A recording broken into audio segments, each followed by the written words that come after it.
Happy Thursday, first graders. It is Spirit Wear Thursday today, and I am wearing my Spirit Wear. Most of you could guess I was probably going to wear Michigan State stuff today, but it goes really, really well with the book that I'm going to share with you, which is called Hello, Sparty.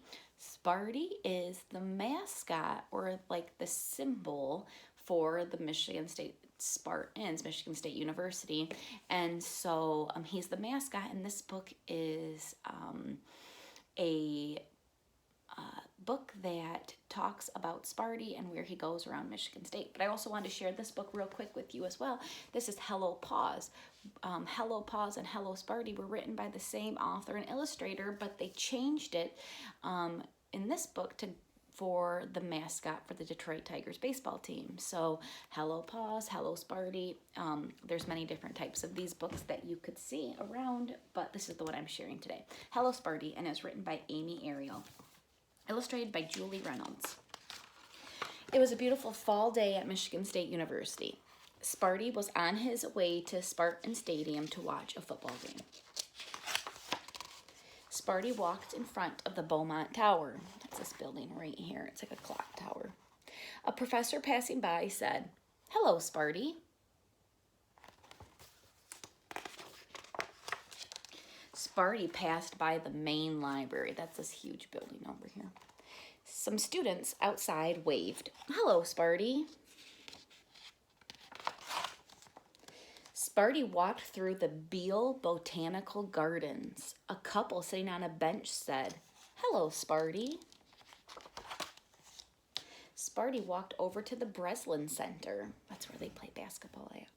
He ran into the basketball coach there. The coach yelled, "See you next basketball season, Sparty."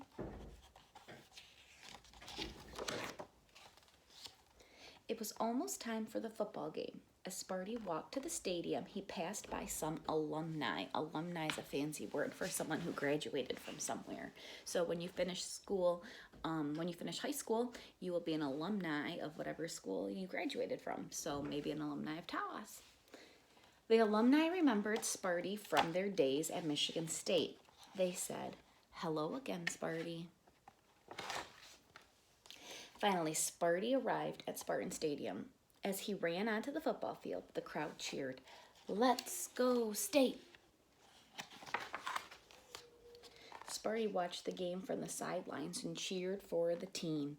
The Spartans scored 6 points. The quarterback shouted, "Touchdown, Sparty!" At halftime, the Spartan marching band performed on the field.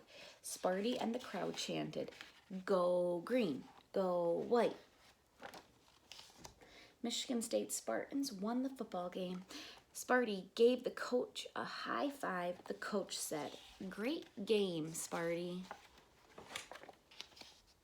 After the football game, Sparty was tired. It had been a long day at Michigan State University. He walked home, climbed into bed. Good night, Sparty. And that's the end. The only thing I really want to point out about this book right here is that it does a pretty good job at showing some repetition. So remember when we read Pumpkin Soup, and Pumpkin Soup, when we read that story, we focused on how there were certain phrases that were repeated over and over. I think it was like, "in the old white house," or something like that. I don't have that book with me, so I can't remember right now. But there were certain phrases that were repeated over and over. And when I got to those parts, you as a class started saying them along with me because you knew that repetition was in the story and that you could read it along with me.